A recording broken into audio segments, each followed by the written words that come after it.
matters. This is CBS News. New at 11, Vice President Kamala Harris returns to the Triangle to address supporters in her bid for the White House and to roll up her sleeves to help with Helene recovery efforts. Just like Army Rangers jump in and set up a base at an airfield. A unique brotherhood that's holding on to faith with a mission to help neighbors in western North Carolina struggling to recover from Hurricane Helene.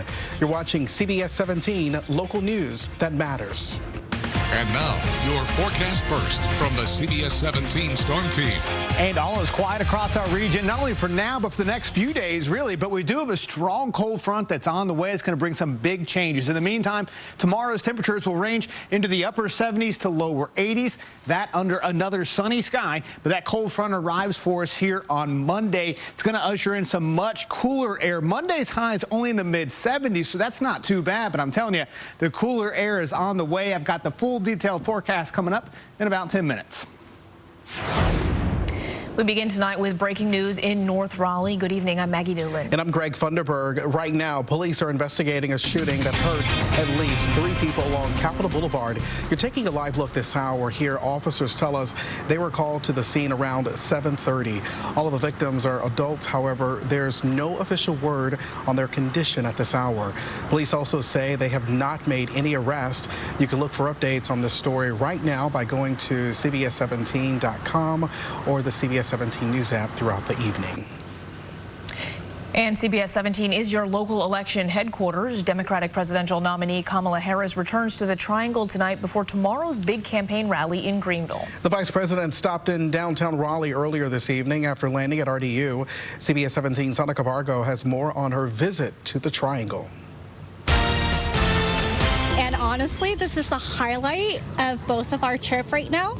And we are so excited at the possibility of seeing her and talking with her. As Vice President Kamala Harris flew into the Triangle Saturday evening, people like Mercedes Tran waited downtown, hoping to see the candidate she wants in the White House. And we are so excited to see possibly the first female president of the United States. Harris arrived at the Pit Authentic Barbecue in downtown Raleigh shortly after arriving at RDU. She met with faith and community leaders and Black elected leaders, then helped volunteers pack relief supplies to send to western North Carolina as part of an effort to help people impacted by Helene. Speaking to the press before leaving D.C. Saturday afternoon, Harris discussed her plans in the state. I look forward to talking with the people of North Carolina on a number of levels. First and foremost, to see how they're doing in the wake of the hurricane, but also to talk with folks about how they are thinking about the election and what they need. Supporters waiting outside the restaurant say Harris is the right candidate to represent the issues that matter to them. Huge supporter of change, and this is the party of change, women's rights. Listening to her about how she talks about what sort of rights should be afforded to immigrants and also the middle class is really inspiring for us. In Raleigh, Sana Cabargo, CBS 17 News.